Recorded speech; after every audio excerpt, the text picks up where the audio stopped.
Mr. Caro? Yes, sir. Sorry. I'm Tyler Bridges.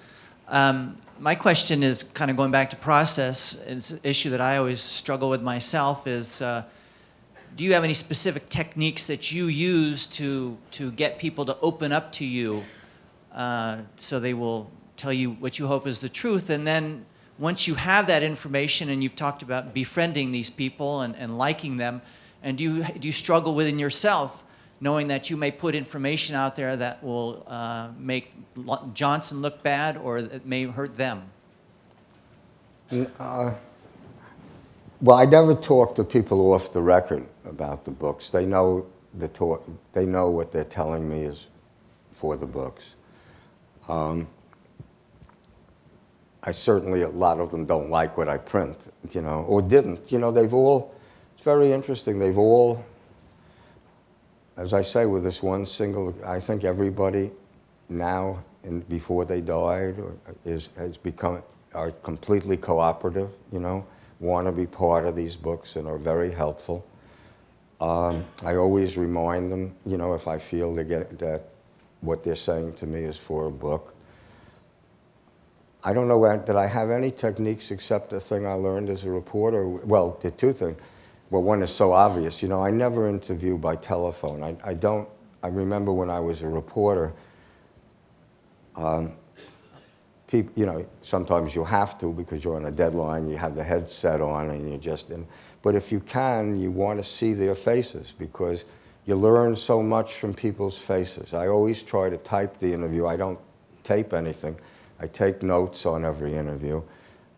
One rule I have is no matter how late it is, I will type up that interview before I go to sleep because I want to have in my mind as fresh as possible what my impressions were, how he acted when he was saying things. I don't interview by, I go back, I learned when I was a reporter, if you just keep going back to people, interviewing them over and over again, the interviews just become completely different, and the luxury I have, because I'm writing a book, is you can go back to people and become, sort of friendly with them. So that's... I'm curious because, yes, ma'am. Because you use documents so much and you also interview people over and over. Yes, what ma'am. have you learned about the reliability or unreliability of people's memories? Totally unreliable. So then how do you make sense of that when you're developing, how do you know it was the rocking chair? Yeah, good, yeah. That's a good question. I mean, you try to interview, well, you try to interview, well, everybody who was involved. Like, it's a good, an easy example.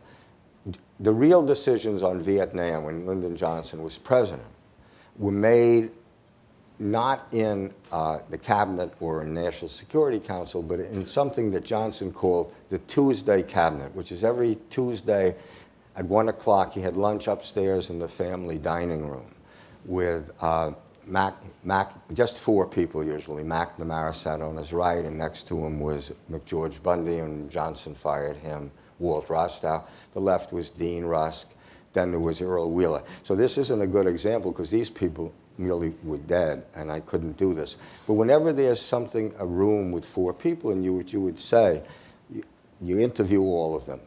And then you would go to Rusk and say, I'm just using names this isn't a good example of it. McNamara says so-and-so, what was happening there? Then you'd go to Rostow and say what was happening there. Then you'd go back to McNamara and say, well, you say so-and-so, but Rusk says so-and-so.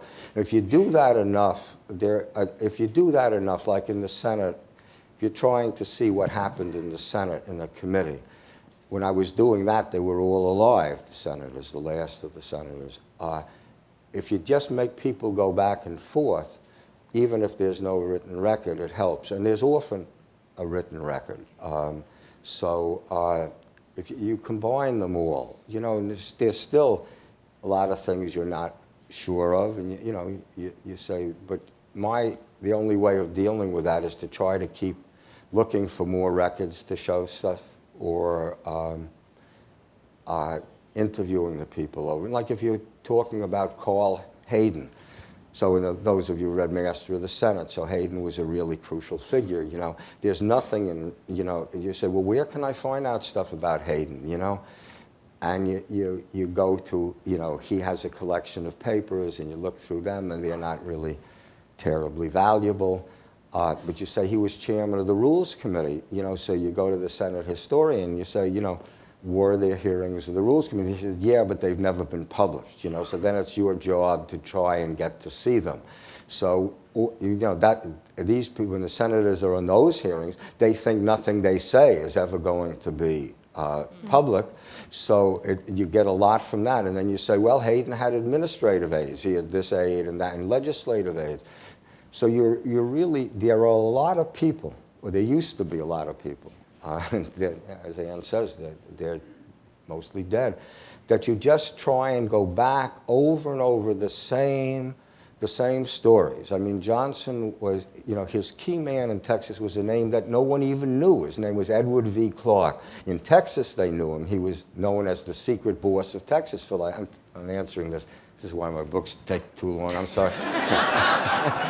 But he was, you know, he ran Texas for like 25 years. And I must have asked him about the stolen election, you know, of 1948. And he had said, I'll talk. And we had become great friends. Every Sunday when we were in Austin, Ambassador Clark, became Johnson's ambassador to Australia, and his wife, Ann, and Ina and I would have dinner together every Sunday night. Ina's job was to keep Ann talking. Because Ann used to say, don't tell him that, Ann. But we became great friends, and we would drive to see, you know, Clark said, would you like to meet this guy? I'll go with you, you know. He was really saying, so the guy will talk to you. He said, the one thing I won't talk to you about is how Johnson's, that stolen election. And then I remember we were driving up to see a guy, and I said to him, you know, Ed, I'm about to write it now. If you don't tell me now, no one will ever know. And without another word, he just started telling me basically what is the story and means of ascent of how Johnson stole that election. I pulled over to the side of the road and took out my notepad. So if you just, you know, it's not that there's no great thing that I do. It's not particularly smart. It's just keeping doing it over